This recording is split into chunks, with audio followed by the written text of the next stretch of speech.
اصل جو چیز یہ ہے کہ میں مصطفیٰ نواز کھوکھر کو بھی مشاہد حسین سید کو بھی پی ٹی آئی میں آنے پہ دعوت دیتا ہوں.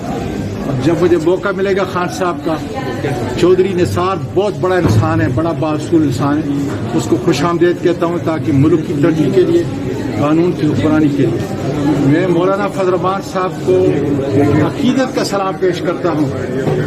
عقیدت کا سلام مولانا فضل الرحمان صاحب کو پیش کرتا ہوں جنہوں نے قانون کی حکمرانی کے لیے اور عدلیہ کی آزادی کے لیے اتنا بڑا قدم اٹھایا ہے.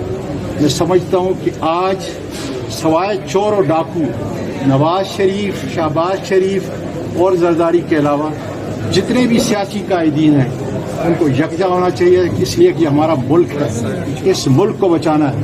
جو کچھ علی امین گڈھاپور کے ساتھ کیا میں اس کی مذمت کرتا ہوں. علی امین عمران خان کا سایہ ہے خدا کے فضل سے، وہ اس کا ترجمان ہے.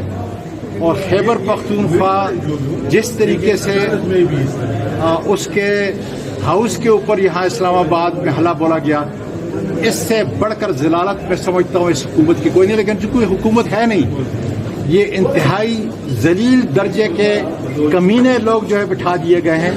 اور انشاءاللہ تعالی عوام، ملک کے وکلاء، سول سوسائٹی کے لوگ، سارے سیاسی قائدین انشاءاللہ تعالی ان سے ان کا حساب کتاب لیں گے. ساتھی صاحب بہت ایک اہم سوال ہے کہ کہا جا رہا تھا کہ اس ٹائم آپ کے پی ہاؤس میں موجود تھے، اگر موجود تھے تو کیا علی امین وہاں پہنچے تھے، اور اگر پہنچے تھے تو اس پر کیا سلوک کیا جائے؟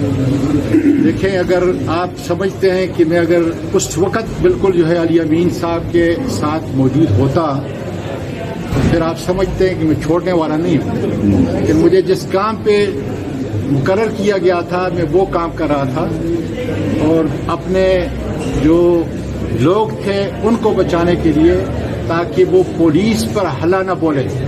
آپ کے سامنے، میڈیا کے سامنے میں نے، اور اللہ کا شکر ہے اس سے عمران خان کے کارکنوں کو میرا سر اونچا ہوتا ہے کہ جب میں نے 15 پولیس والے جو ہمارے کارکن تھے جب اندر جا رہے تھے بیک ڈور سے کے پی کے ہاؤس کے اندر، تو میں نے ان کو بچایا. یہ اللہ تعالیٰ کا شکر ہے. یہ تربیت عمران خان کی تربیت ہے. 9 مئی کا ڈرامہ چھوڑو، اس لیے کہتا ہوں کہ آؤ پاکستان کو یکجا کرو. پاکستان کو یکجا کرنے کے لیے ایک ہی شخصیت ہے جس کا نام ہے عمران خان. آؤ اس کی قیادت کے اندر ہم سب مل کر سارے ادارے پھر دوبارہ بڑھائیں، اس لیے کہ ہر ادارہ تباہ کیا ہے. ہم کو پولیس کی عزت کو دوبارہ اٹھانا پڑے گا، عدلیہ کو اٹھانا پڑے گا.